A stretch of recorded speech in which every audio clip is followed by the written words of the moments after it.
temos a alegria de trazer mais uma vez nossa companheira Rayane Araújo, que vai nos falar sobre Espiritismo e Ciência. Vamos envolvê-la com muita paz, com muito carinho. Bom dia a todos. É um prazer novamente estar aqui para falar de Espiritismo e Ciência. E, como todos sabem, a Casa Espírita nos convida a fazer a palestra e a Casa Espírita, às vezes, nos dá sugestões de temas a falar e, muitas vezes, a Casa Espírita nos deixa abertos a pesquisar qual o tema que nós vamos trazer para todos vocês. E Espiritismo e Ciência foi um tema que veio como inspiração para mim após assistir o filme de Allan Kardec. Alguém assistiu o filme? Na Netflix? Uhum. E quando eu assisti o filme, me veio algo muito interessante. Tá ligado? Aqui. Sobre Allan Kardec. E hoje, hoje no nosso mundo, quando a gente abre o nosso Facebook, quando nós abrimos as nossas redes sociais, o que chega até a nós todos os dias?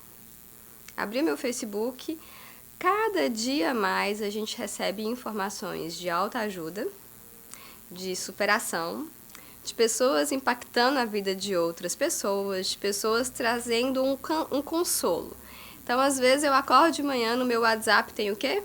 Mensagem de autoestima, mensagens para que eu tenha um dia feliz, mensagens para que eu supere as minhas dificuldades. Só o que está acontecendo cada vez mais na humanidade? Alguém consegue perceber o que está acontecendo? Eu estou recebendo um monte de informação de autoajuda, eu estou recebendo um monte de informações de pessoas que querem impactar a minha vida, que querem que eu melhore, que eu me torne uma pessoa melhor. Só que nós não sabemos qual que é o conteúdo científico dessas mensagens que nos chegam, se isso é válido de fato. Então, às vezes, eu recebo uma mensagem pela manhã me falando que eu tenho que acordar e seguir um determinado ritual para que, assim, diminua as minhas chances de ter depressão. E daí, eu vou construindo e vou tendo dentro das minhas redes sociais diversas informações que, teoricamente, deveriam me tirar desse estado. E não acontece. Porque nem tudo que a gente tem acesso hoje tem respaldo científico. E hoje me preocupa muito, muito, muito, muito mesmo, porque nós estamos cada vez mais tendo acesso ao conhecimento, mas a gente está tendo um acesso a um conhecimento que não é válido cientificamente.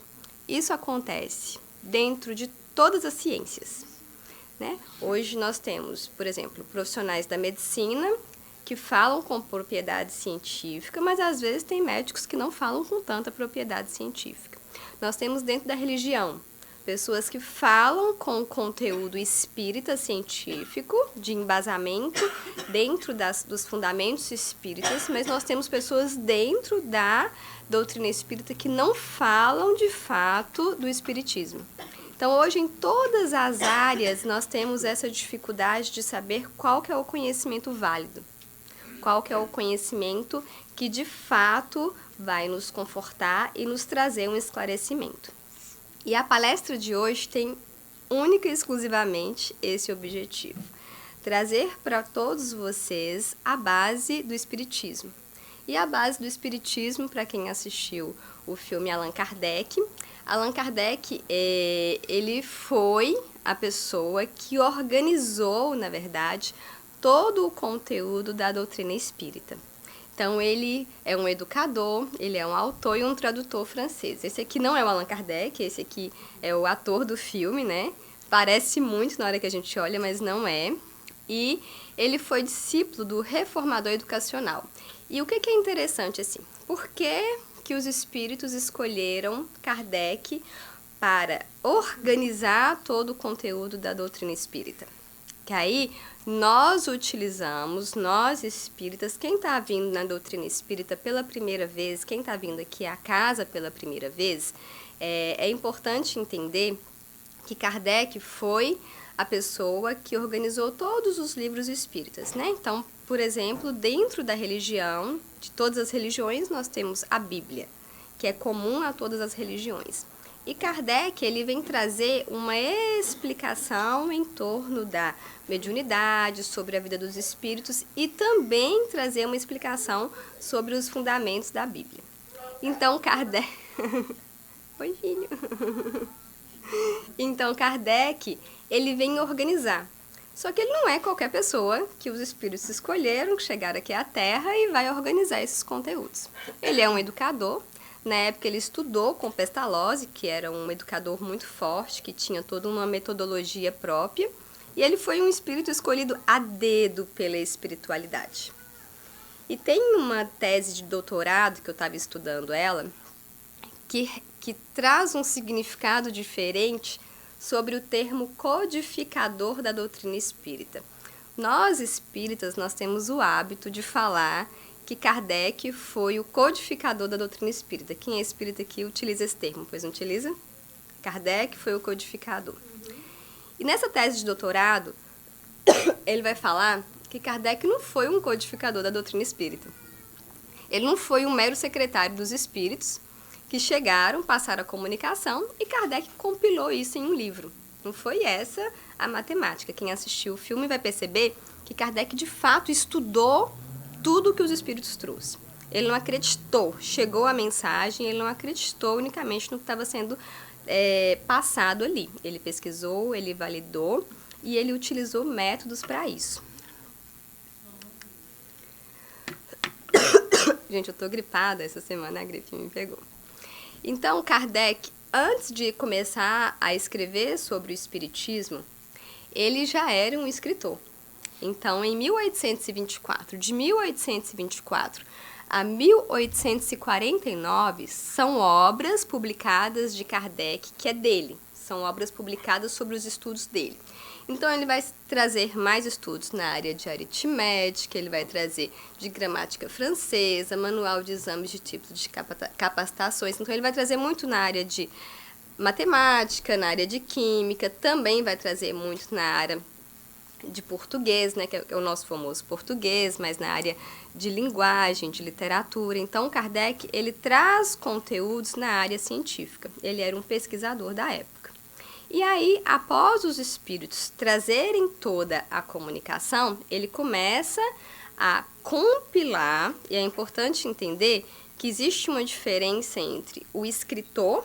Hoje está todo mundo vendo um monte de livro, né? Todo mundo tem acesso a vários livros. Existe uma diferença muito grande do escritor de um livro e de uma pessoa que publica vários assuntos e compila isso em um livro. Então, existe um conhecimento. Rayane hoje vai falar sobre a experiência de vida dela dos Estados Unidos. Eu escrevi um livro. Tem validade científica? Não. Não, porque não tem nenhum método que eu utilizei para isso. Eu não fiz nenhuma pesquisa que vai embasar isso. Eu apenas estou contando a minha história. Então, esse livro é uma autobiografia, não é um livro científico. O material que Kardec produz e traz para a gente dentro da doutrina espírita é um material científico. E é aí que a gente vai trazer todo esse conteúdo para vocês. Então, quem está conhecendo a doutrina espírita hoje pela primeira vez, nós temos livros bases dentro da Casa Espírita, que o primeiro deles é o Livro dos Espíritos, que é um livro de perguntas e respostas do Espiritismo. Nós temos o Livro dos Médios, que é um norte para quem já ouviu falar de mediunidade, sobre a conduta, sobre a forma de exercer a mediunidade dentro da doutrina espírita. O Evangelho segundo o Espiritismo, que é um livro que vai pegar passagens bíblicas e vai trazer uma interpretação sobre a vivência da melhor forma que nós podemos exercer a prática evangélica na Terra, e a Gênese, que é a criação de tudo. Posteriormente, Kardec ele vai publicar na Revista Espírita e vai trazer outras publicações no decorrer da sua vida. E o que é mais importante lembrar aqui? Que Kardec ele não foi um pesquisador que recebeu a mensagem, transcreveu a mensagem e publicou a mensagem. O conhecimento científico ele não é um conhecimento que eu recebo aqui agora e esse conhecimento fica válido para o resto da minha existência. Eu posso mudar a minha forma de enxergar isso. Então, eu posso modificar a forma que eu escrevi aquilo. Então, diversas dessas obras, elas foram republicadas, elas foram publicadas diversas vezes porque houve a necessidade de modificação do conteúdo. Porque aquele conteúdo, conforme Kardec ia estudando, ele ia acrescentando novos assuntos para trazer cada vez mais um assunto válido cientificamente. E a definição de Kardec em relação ao Espiritismo. Isso está lá no livro O que é o Espiritismo, que foi publicado em 1959. O Espiritismo é uma ciência que trata da natureza, origem e destino dos espíritos, bem como de suas relações com o mundo corporal. Eu conheci o Espiritismo hoje pela primeira vez. Alguém aqui tem mais de 5 anos que é espírita? 10 anos? 20 anos? 62. Então, tem 20 anos que eu sou espírita. E toda vez que eu vou estudar o espiritismo, eu fico encantada com o que eu vou aprendendo. E, às vezes, todos nós que estamos aqui, quem está vindo pela primeira vez, sejam bem-vindos. Quem já veio 1 ou 2 vezes, que vocês retornem, e que essa é uma doutrina que nos provoca o estudo. Não vai nos trazer um consolo moral,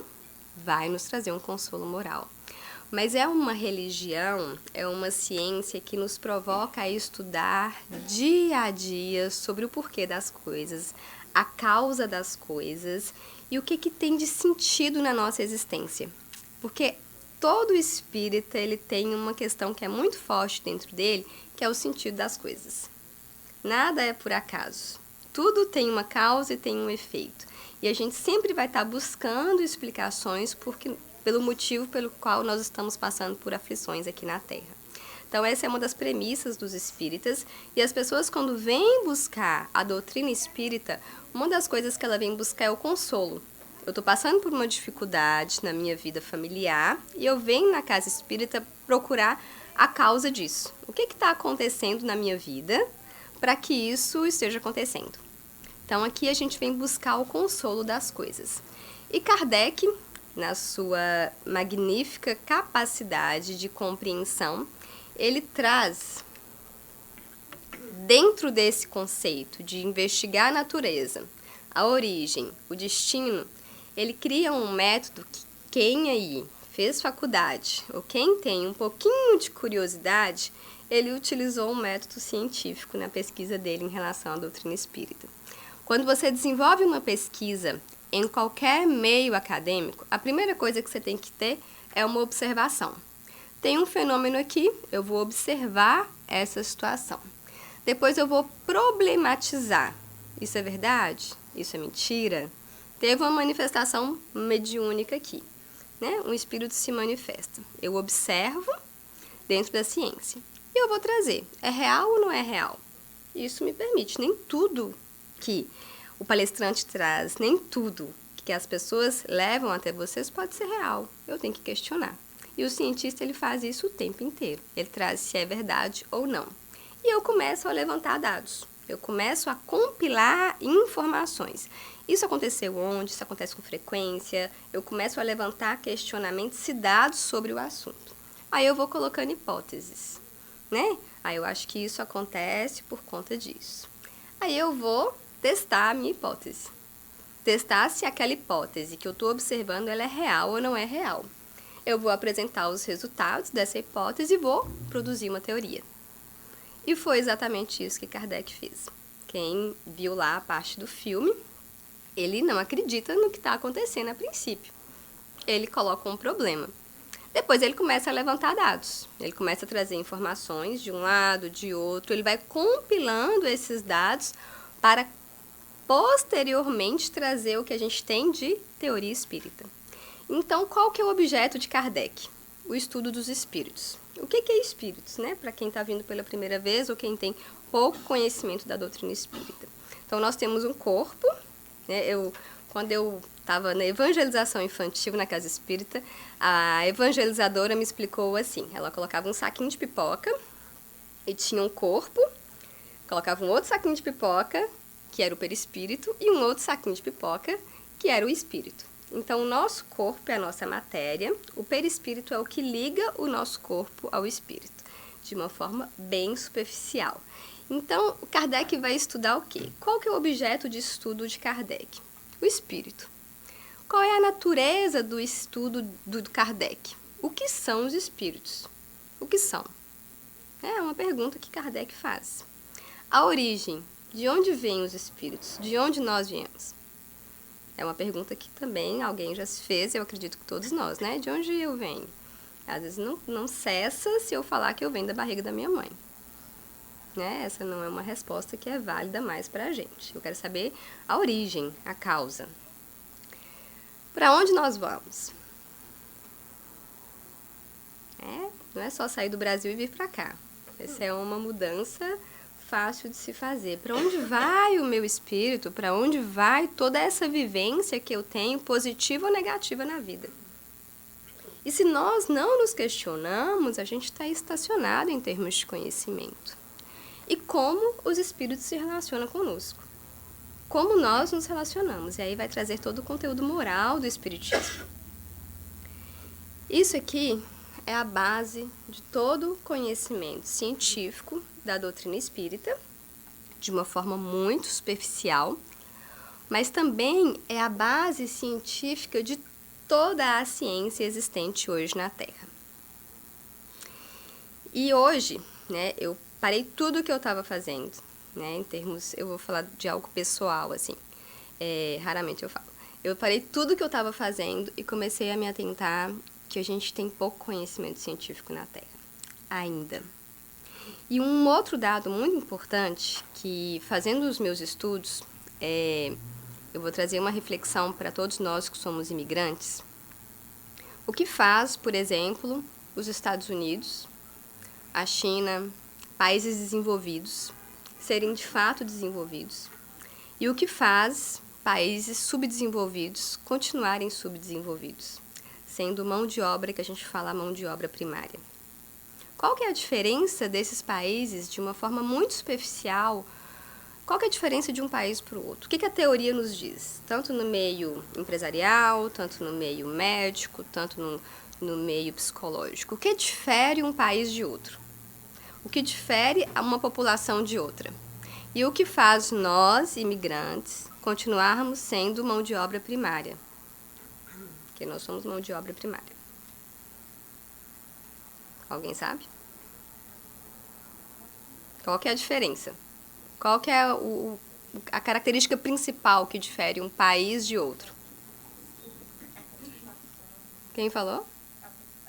Capacitação, conhecimento, instrução.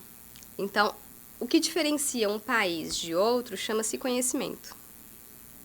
E nós continuamos negando a necessidade do estudo e do conhecimento. Quantos livros lemos aí? Tá? Estamos mais da metade do ano. Qual a quantidade de livros que nós lemos de cunho científico? Porque às vezes eu pego um livro de autoajuda e leio, uma biografia, né? Às vezes eu fico lendo o tempo inteiro mensaginhas de Facebook, videozinhos de Facebook, mas qual o conhecimento de fato que eu tive nesses 9 meses do meu ano? Válido? Às vezes nenhum. E eu passei um ano inteiro sem evoluir em termos de conhecimento. E o que faz com que eu fortaleça cada vez mais o meu desconhecimento, a minha evolução. Porque a evolução ela acontece a nível material e a nível moral. O material é esse conhecimento que a gente tem que ninguém tira da gente. E o espiritismo ele é uma religião que vem somar as duas coisas. Você chega aqui e você é provocado o tempo inteiro a estudar. Né? O espírita ele tem muitos livros para ler. E às vezes quando eu paro assim, nossa, eu tenho 20 anos de espiritismo e eu não li a metade dos livros que é solicitados já a leitura. Eu não fiz a metade das coisas que eu deveria ter feito. E eu vejo que a gente perde muito tempo e cada vez mais a gente tem perdido tempo com as redes sociais, com o que não é válido, com o que não é importante nas nossas vidas. E isso acontece com todo mundo. não é só com um ou com outro não, tá demais, né? Então o conhecimento que está chegando cada vez mais é conhecimento que não vai agregar de fato, e não é conhecimento científico. E Kardec, quando ele começa lá no filme e no processo de reunião, que a gente chama de codificação, e hoje eu vou rever esse tema, porque às vezes não é codificação, às vezes o que ele fez é um estudo mesmo. Então, o que começou a acontecer? Alguém já ouviu falar das mesas girantes? Né? Então, lá na França, começou um evento das mesas começarem a se comunicarem, né? Lá na época de Kardec. Então, estava aqui, eu vou colocar essa tribuna, e essa tribuna começava a se mexer, a fazer movimentos. E as pessoas começaram a achar aquilo ali como até um fator de irem como se fosse uma festa. Eu ia lá, uma reunião, ia ver essa tribuna aqui se mexer. E as pessoas começaram a procurar Kardec, questionando ele. A gente tem que estudar isso. Isso não é uma comunicação de uma forma qualquer. Isso tem algo por trás. Existe uma inteligência. E quando Kardec, olha, é uma tribuna. E essa tribuna não tem mente, não tem funcionamento orgânico nele aqui, não tem funcionamento cerebral. E ele começa a questionar qual que é o princípio que tem por trás disso aqui. Então, todas as pessoas que estavam ali, alguém questionou? Não, as pessoas só iam assistir. E achava interessante a comunicação que era passada. Então, grande parte das pessoas não tem um hábito de questionar. Nós não questionamos. Se eu chegar aqui e falar qualquer coisa para você, alguém vai levantar e falar assim, não concordo com isso, não é esse meu ponto de vista, eu estudei sobre isso. A gente não questiona o que nos é passado. A gente simplesmente aceita. Isso não é legal, isso não é interessante. Eu tenho que, de fato, muitas vezes questionar. Kardec, como um bom pesquisador da época, ele começa a questionar essa movimentação das mesas girantes. E ele escreve, ele fala, eu só vou acreditar quando vir e quando me provarem que uma mesa tem cérebro para pensar, nervos para sentir e que possa se tornar sonâmbulo, que seria um processo de telepatia na época. Até lá, permita que eu não veja, no caso, mais do que um conto para nos fazer dormir. Olha a resposta de Kardec. Eu não vou acreditar nisso. Vem um monte de gente e a cidade inteira, era uma movimentação inteira em torno disso, e ele simplesmente se propõe, enquanto não me provarem que essa tribuna tem cérebro, tem nervos, eu continuo sem acreditar. Isso é história para boi dormir, que é o termo que a gente conhece, E aí ele vem e completa mais ainda. Apliquei a essa nova ciência o método experimental.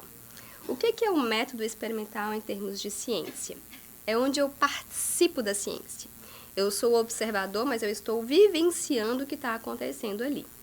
Então, Kardec começa a ir para as reuniões e começa a compilar essas informações, observando, anotando e fazendo pesquisas em torno daquilo. Nunca elaborei teorias pré-concebidas. Ele nunca acreditou das coisas do nada. Ele estudava fortemente para isso. Observava cuidadosamente. Comparava uma mensagem com outra, deduzia a consequência dos efeitos, procurava remontar as causas, não admitindo por válida uma explicação. Chegou um espírito e falou, essa é a verdade? Kardec não acreditava nisso. Ele ia buscar diversas verdades para compilar. E é isso que se torna ciência, Por exemplo, se eu quero aplicar um método meu aqui, eu estou com uma teoria para pesquisar a vida do imigrante. Eu vou dar um exemplo, que é um exemplo bem claro, que é algo que eu tenho estudado bastante. A depressão sazonal. O estado sazonal de depressão. Ele é comum ao imigrante e a toda a população que vive em países frios? Sim, ele é comum. Tem pessoas, os americanos que nasceram aqui, que já estão aculturados, já vivenciam desde quando nasceram esse frio. Qual que é o índice da depressão deles para o imigrante que chegou há 5 anos, que passou por um trauma, que está aqui sofrendo, que já teve depressão? Qual que é o índice de depressão para um para o outro? Não tem dados sobre isso, não tem pesquisa. Então, eu não posso falar que todos os imigrantes têm depressão sazonal. Eu não posso falar que todos os imigrantes têm estado sazonal, porque o imigrante que está lá na Flórida vivencia diferente. Eu vou dar um exemplo claro. O imigrante que está em New Jersey, ele é completamente diferente do imigrante que está em Nova York. Porque muitas vezes o imigrante que está em Nova York, ele não passou as mesmas dificuldades que o imigrante de New Jersey, porque ele é de uma outra região do Brasil. Às vezes o imigrante de Nova York, ele já vem com um poder aquisitivo maior, ele vem de famílias de estado, de classe média alta do Brasil. E o imigrante de New Jersey, ele é o imigrante que veio de família de classe mais baixa no Brasil. Então ele automaticamente, às vezes, teve mais traumas na vida.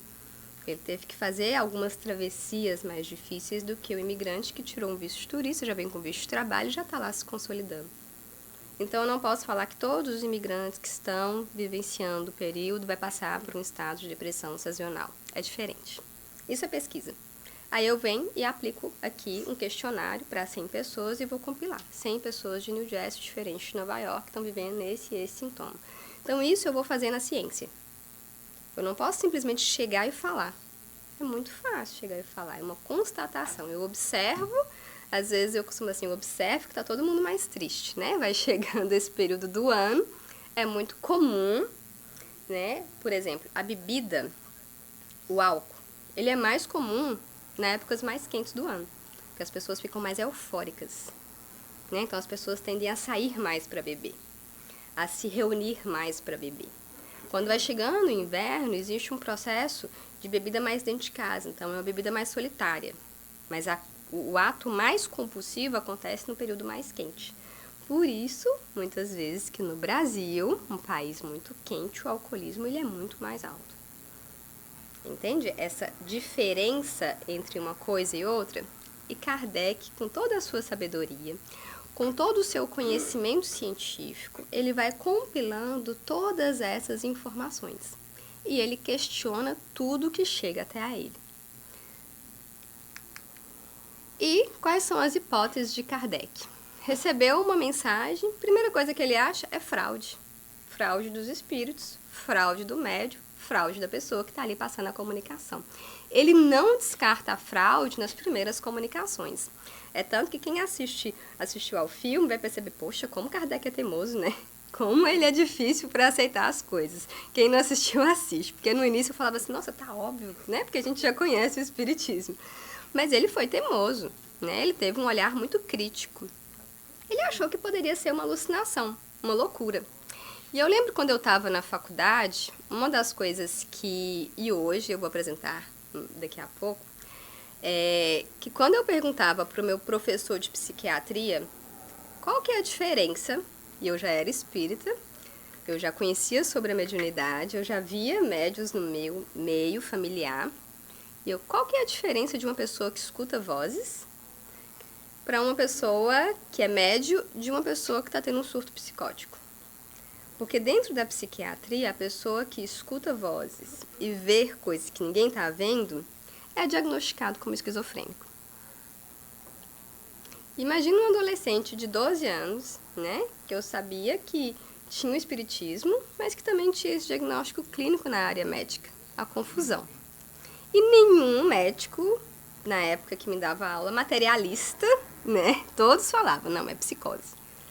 E eu lembro que um médico psiquiatra, ele foi muito sábio, porque eu questionei várias vezes, eu perguntava qual que era a diferença de um médium, e muitos falavam, Rayane, não se mistura religião com ciência.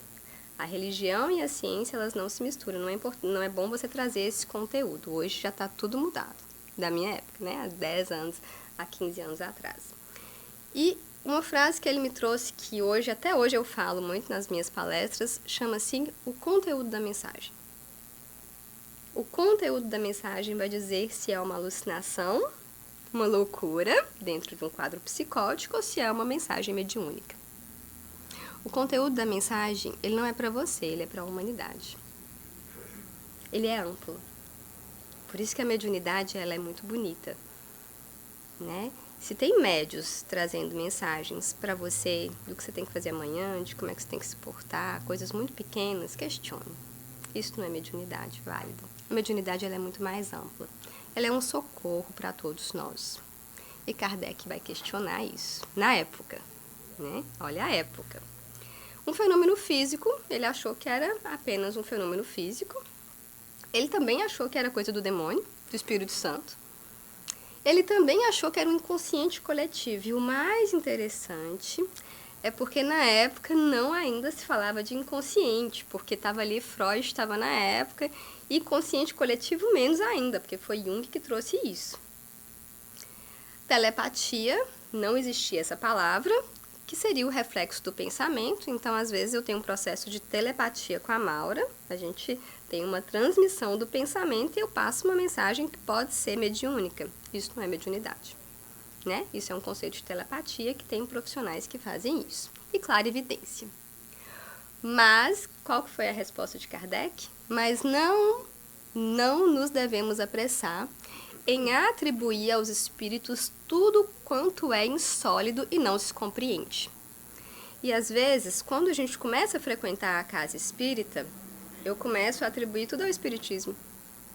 Eu peguei uma gripe antes da palestra, eu fico assim, meu Deus, será que é a influência dos espíritos para eu não dar a palestra? Né?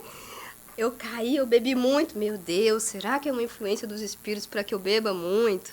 E aí eu começo a atribuir tudo aos espíritos e começo a tirar a minha responsabilidade do processo. Tem o meu comportamento aqui, tem uma mudança de estação, tem vários outros fatores que eu vou levar em consideração para não ser tudo dos espíritos. E é exatamente isso que Kardec faz. Ele não atribui tudo ao espírito. Ele atribui também ao comportamento individual de cada médium. Ao comportamento, muitas vezes, de despreparação. Porque ele fala que o médium, que o espírita, que fala que tudo é espírito, desconfie desse espírita. Questione, né? Às vezes é muito comum, às vezes, em casas espíritas, elas se tornarem muito populares, porque é uma casa espírita que o tempo inteiro está passando mensagem mediúnica. E nós gostamos de respostas imediatas. Né? Às vezes, e eu vou falar de uma jogada de marketing que está sendo usado com muita frequência no nosso meio hoje, que chama 5 passos para ser feliz, 10 passos para deixar a depressão, 9 medidas para você emagrecer, não é assim? Tudo que você abre hoje na internet chama-se 5 passos, 10 passos, 8 passos. Alguém já ouviu falar sobre isso? Eu acho que os únicos passos que de fato resolvem são os 12 passos do Alcoólico Anônimo. Aquilo ali eu confio, porque de fato são passos que vão transformar a vida das pessoas. Mas hoje existe uma jogada de marketing, e eu sei que é marketing para tirar a pessoa do estado de depressão, né? Esses dias eu cheguei a ver ao ponto assim, em 24 horas eu curo sua depressão. Eu falei, nossa, esse é bom, né? Esse profissional aí é bom. Porque tem pessoas que passam uma vida tentando tratar a depressão, tem profissionais, psicólogos, todos os tipos de tratamento necessários e a pessoa não melhora da depressão. Porque não é simples assim. A vida não é imediata. E nenhum conhecimento que é sustentado de fato, ele é imediato. Você não vai chegar aqui na Casa Espírita hoje, assistir a uma palestra e essa palestra vai modificar a sua vida. Existe esforço, existe empenho. E nós queremos, assim, eu fui na palestra, quantas vezes, né? Eu acordava cansado, às vezes, quando eu era jovem, não, eu sou jovem, mas quando eu era mais nova, a palestra na casa espírita que eu frequentava era no domingo, só que era no domingo do final do dia.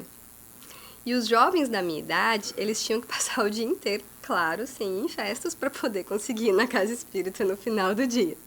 Então, não podia beber, não podia ter vários comportamentos.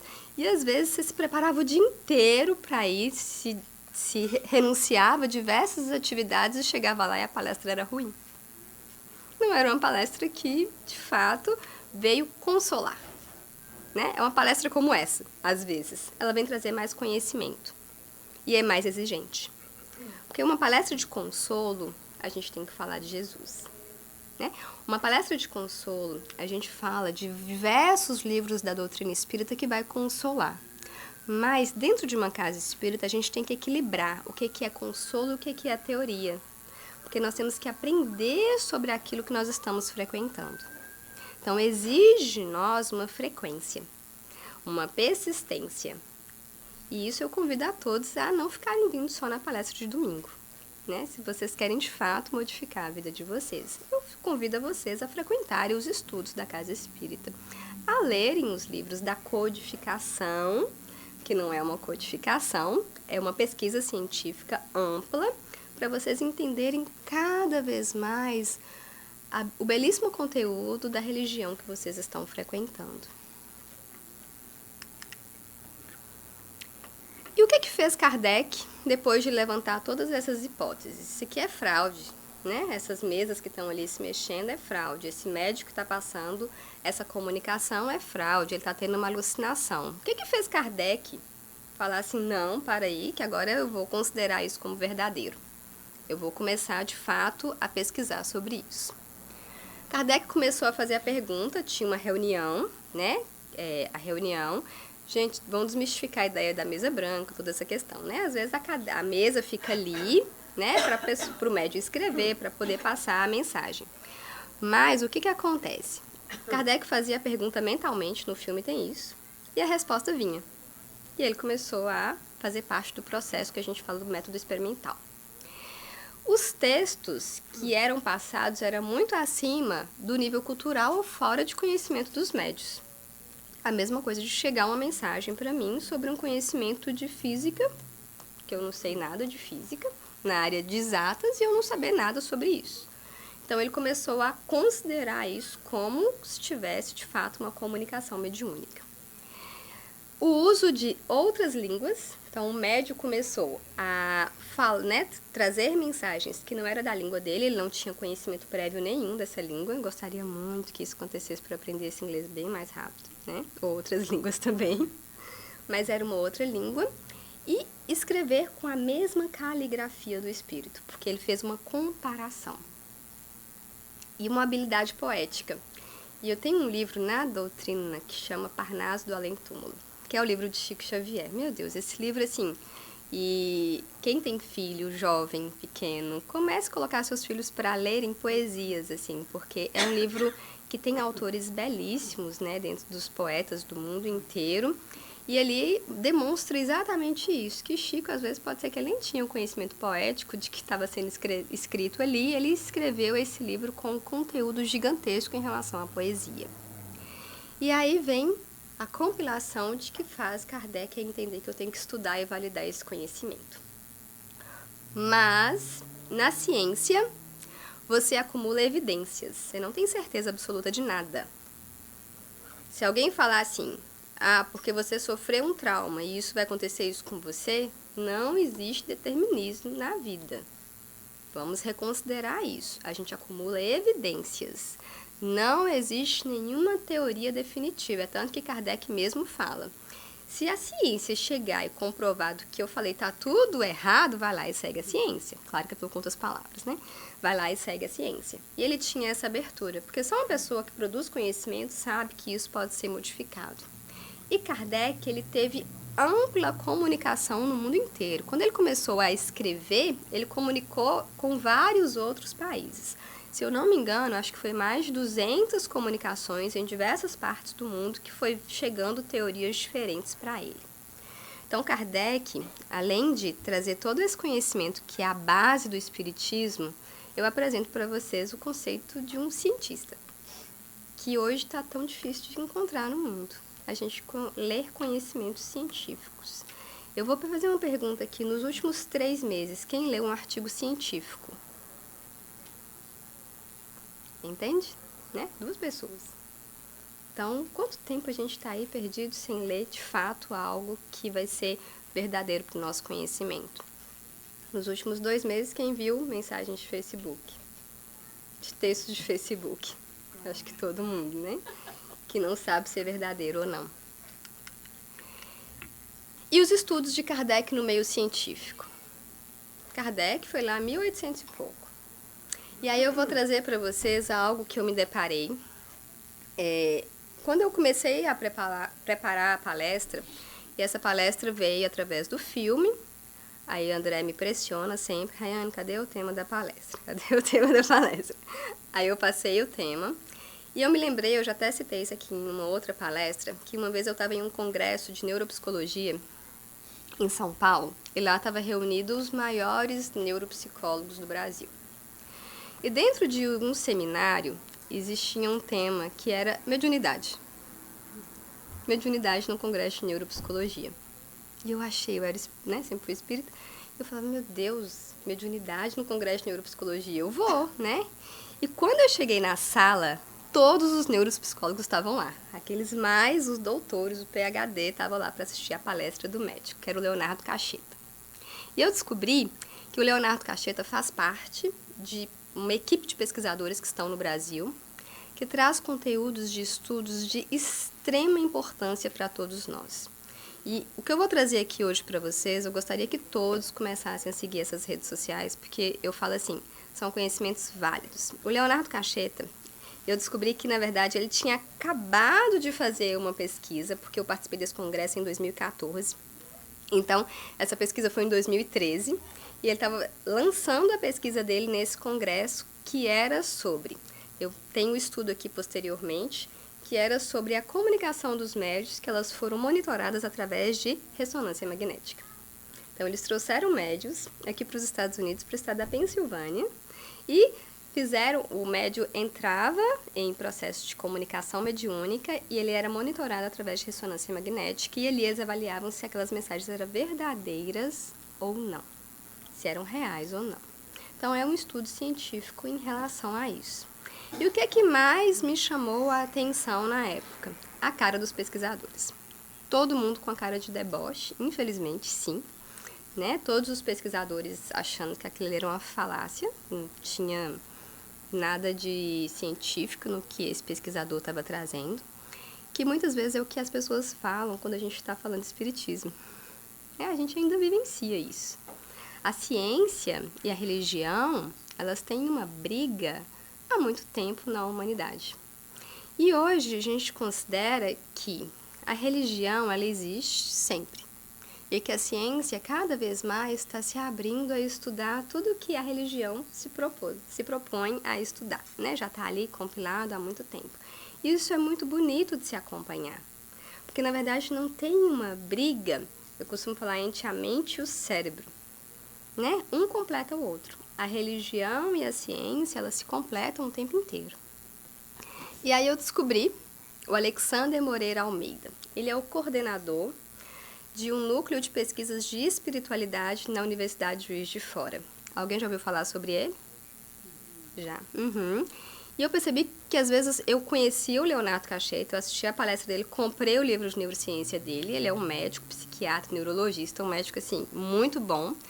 E o Alexander Moreira Almeida, ele é um psiquiatra, e quando você pesquisa ele na internet, sai uma biografia gigantesca dele, de aspectos positivos. Ele tem muitas publicações no meio científico, e claro que vai trazer também as críticas. Então, tem pesquisadores que pegam o material dele e falam assim, não concordo com nada do que esse pesquisador está falando. Mas ele tem uma aceitação muito grande também no meio científico. E aí, ele é um co-orientador dessa tese de mestrado, que é o método de Allan Kardec para a investigação dos fenômenos mediúnicos. E o que é importante de trazer, e eu convido vocês, eu coloquei todo o material, eu coloquei fiel ao que ao que eu pesquisei, e quem quiser eu vou disponibilizar esses slides, quem quiser eu vou disponibilizar para vocês, a partir de agora, começar a pegar um conteúdo de fato científico em termos de doutrina espírita e em termos de estudo de espiritualidade. O núcleo que eu vou apresentar, ele não estuda espiritismo. Claro que o coordenador do estudo lá do Juiz de Fora, ele é espírita, o que facilita muito para nós espíritas, né? E tem diversas palestras dele no Facebook. Mas essa tese de mestrado, esse pesquisador, que é o Marcelo Pimentel, ele foi para a França, ele foi pesquisar, ele foi atrás das obras originais de Kardec. E a conclusão que ele chega, ele é muito interessante, que apesar da relevância histórica e dos fatos que os livros de Kardec, traduzidos para diversas línguas, têm em termos de impacto dentro da doutrina espírita e de diversas pessoas, como tem poucas pesquisas ainda científicas sobre esse assunto, ele não tem tanta relevância em termos mundiais. Alguém, por exemplo, alguém que já comentou de espiritismo na casa de algum americano e ele sequer sabe o que é espiritismo e Kardec? Alguém já vivenciou isso? Né? E aí a gente demonstra que não é um conhecimento tão amplamente divulgado. Por quê? Porque ainda falta muitas pesquisas, ainda falta muitos estudos para o processo de ampliar o conhecimento sobre o espiritismo. E aí tem esse núcleo, que é o Núcleo de Pesquisas em Espiritualidade e Saúde, que ele é coordenado pelo Alexander, junto com uma equipe gigantesca. E atualmente, eles estão fazendo um levantamento nacional de casos sugestivos de reencarnação na população brasileira. Olha que interessante. Alguém sabia dessa pesquisa? Está sendo pesquisado. Quem quiser participar da pesquisa, por sinal, entra nesse site, clica no link. Se alguém tiver algum caso, eles consideram todas essas pesquisas. Porque é muito difícil você reunir pesquisas no meio. Porque para você fazer pesquisa com seres humanos, eu falo que eu estou passando por esse processo de pesquisa de mestrado, eu estou fazendo pesquisas, é super difícil você conseguir a aprovação do Conselho de Ética, né? Para você conseguir fazer pesquisa. Se eu quiser aplicar um questionário em vocês, eu tenho que pedir uma permissão, existe uma série de fatores para que eu possa me resguardar como pesquisadora e que vocês também possam ser resguardados como pessoas pesquisadas. Então, esse aqui é um estudo sério de profissionais. E tem uma outra pesquisa, que é o perfil das experiências de quase morte no Brasil. Quem tiver alguém também, eles estão pesquisando sobre esse assunto. E aqui são os pesquisadores, eu trouxe, né, os nomes dos pesquisadores, porque eu acho importante a gente ter o contato com as pessoas que estão à frente em termos de pesquisa e esses nomes para que nós possamos ler e saber que é real esse conhecimento. Né? E lá tem que ele é o coordenador do NUPS, o Alexander. E aqui, quem tem acesso a YouTube e quem vai lá para faxina ou para construção e fica o dia inteiro escutando um sertanejo, um funk, coisas que não são legais, eu convido a entrar, né, nesse YouTube, que chama NUPS, colocar lá, se inscrever. Eu acho que nesse tempo, preparando a palestra, eu acho que eu escutei todos, né? Eu escutei quase todas as palestras, que eles são pesquisas. E aqui tem pessoas que não acreditam em Deus, que estão pesquisando sobre espiritualidade. Aqui tem uma quantidade enorme de pesquisadores, sociólogos, filósofos, psicólogos, médicos, neurologistas, psiquiatras, diversos profissionais que estão estudando sobre espiritualidade, que é muito importante para quem conheceu agora, que possa, de fato, trazer um conteúdo. E aqui é o artigo que eles publicaram, que é o teste, né? Eles trouxeram 10 médios, se eu não me engano, foram 10 médios, eles trouxeram para o estado da Pensilvânia. E o que eles constataram durante esse transe mediúnico? Às vezes, a pesquisa também ela fica invalidada. Eles podem chegar à conclusão que não tinham dados suficientes para comprovar se de fato esse conhecimento científico era real. Mas o nosso funcionamento neurológico, nosso cérebro, ele é dividido em partes, né? Às vezes, hoje, quem pega o Facebook vai achar assim, meu hemisfério direito é razão, meu hemisfério esquerdo é emoção, e eu estou dividindo isso aí para sempre em um lado e outro. Né? O conhecimento que, de uma forma muito popular, nós sabemos. Gente, é muito mais complexo que isso. Né? Existe uma área para a área motora, existe uma área do nosso funcionamento neurológico para a área do nosso planejamento.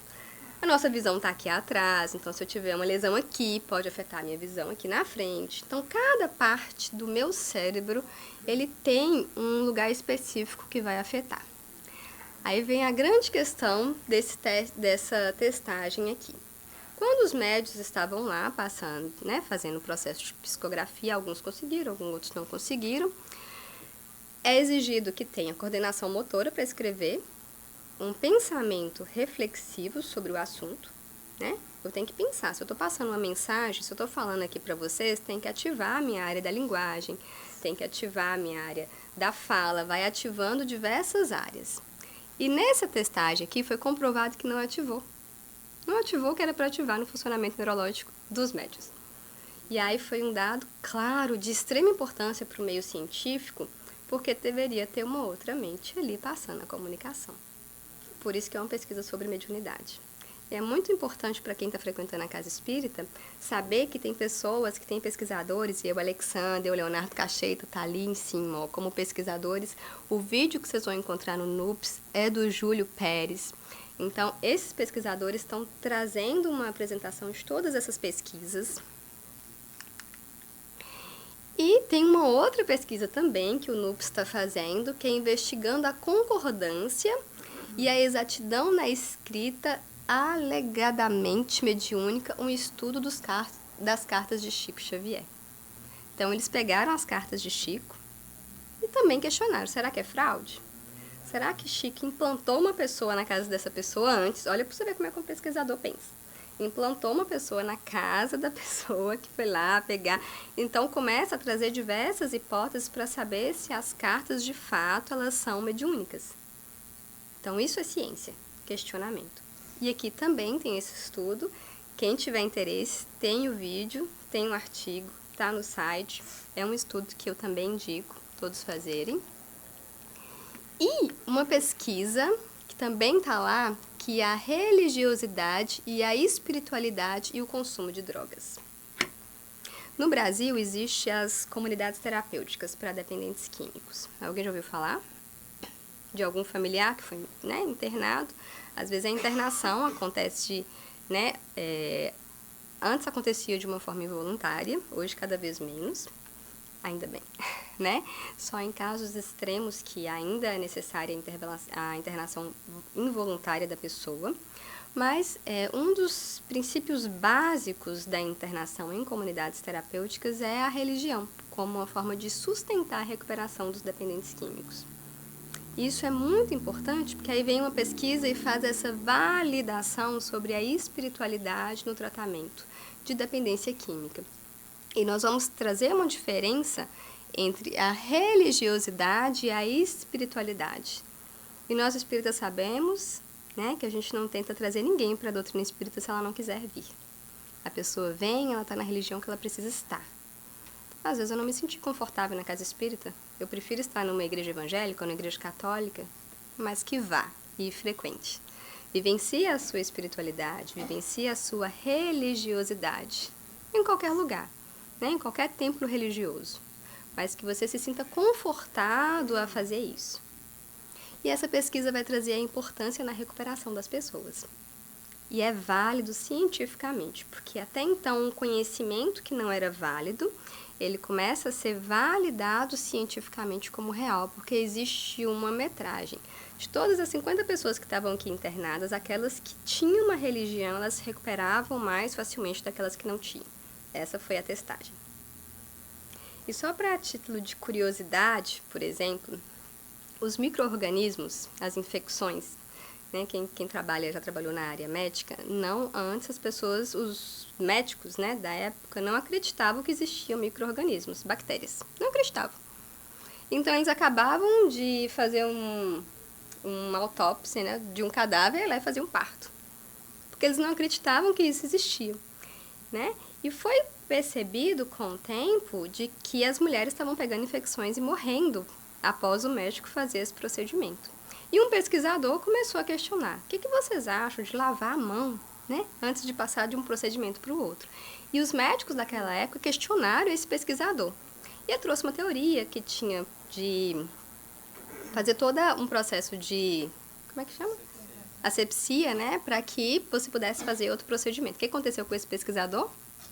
Ele foi expulso. Ele foi expulso do meio acadêmico. Então, o conhecimento popular, que muitas vezes era um conhecimento popular de que existia infecção, ele foi incorporado no meio científico e a partir de um conhecimento popular começou a ser estudado e hoje a gente tem toda uma teoria. Por quê? Foi comprovado que as pessoas que nasciam de parteira em casa morriam menos do que as que nasciam com os médicos. Olha, alguém sabia disso? Né? E é um conhecimento científico que foi validado. Então, a ciência, ela é isso, ela vai surgindo através de experiências. E é basicamente isso. E eu convido a todos que a partir de hoje, né? Eu até já falei com o André, já joguei ele, né? Falei ele na casa, para trazer o Alexander, e ele tem uma relevância importantíssima no meio do espiritismo. Ele é espírita, ele é uma pessoa, tem palestras dele, é tanto que grande parte da minha palestra eu utilizei de uma palestra dele, e ele está o tempo inteiro envolvido no estudo do espiritismo, e ele fala com muita sabedoria que muitas vezes espíritas procuram ele no consultório psiquiátrico, né? Um familiar com algum problema de transtorno bipolar, de depressão, querendo uma causa espiritual, que nós espíritas queremos isso, né? Uma causa espiritual, e ele tem que fazer o diagnóstico de depressão ou bipolaridade e medicar aquele paciente. As pessoas geralmente saem frustradas do consultório dele porque ele é médico, né? Ele estuda como um cientista. E às vezes quem não tem esse conteúdo científico mistura tudo, né? As terapias alternativas, elas são importantes? São. Mas as terapias e os tratamentos bases, a gente não pode abrir mão deles para nenhum tratamento. Então, nenhuma casa espírita que ela é correta, que ela vai falar, desista do seu tratamento com o médico, a gente vai curar o seu câncer. Desista do seu tratamento, né, que a gente vai te ajudar. Não, um tratamento complementa o outro, porque o espiritismo, ele caminha junto com a ciência. E a ciência é a base, e nós temos uma gratidão enorme, né, por Kardec ter sido tão exato nos seus conhecimentos em relação ao espiritismo. E eu tenho hoje, depois de todos esses estudos, um carinho muito especial por essa equipe. Eu não fiz contato com eles, mas assim, eu gostaria que todos tenham ele tem Instagram, tem todas as redes sociais, e se a gente for perder tempo com rede social, vamos perder tempo com o que de fato vai trazer conhecimento para a gente. E quem tiver qualquer dúvida, quem quiser os slides, quando a gente estudava antes, as pessoas retinham conhecimento, e hoje o conhecimento ele tem que ser divulgado amplamente para todas as pessoas. Então, quem quiser esses slides para poder pegar os referenciais de estudo, eu estou à disposição. E tenham um bom dia. Muito obrigada pela atenção.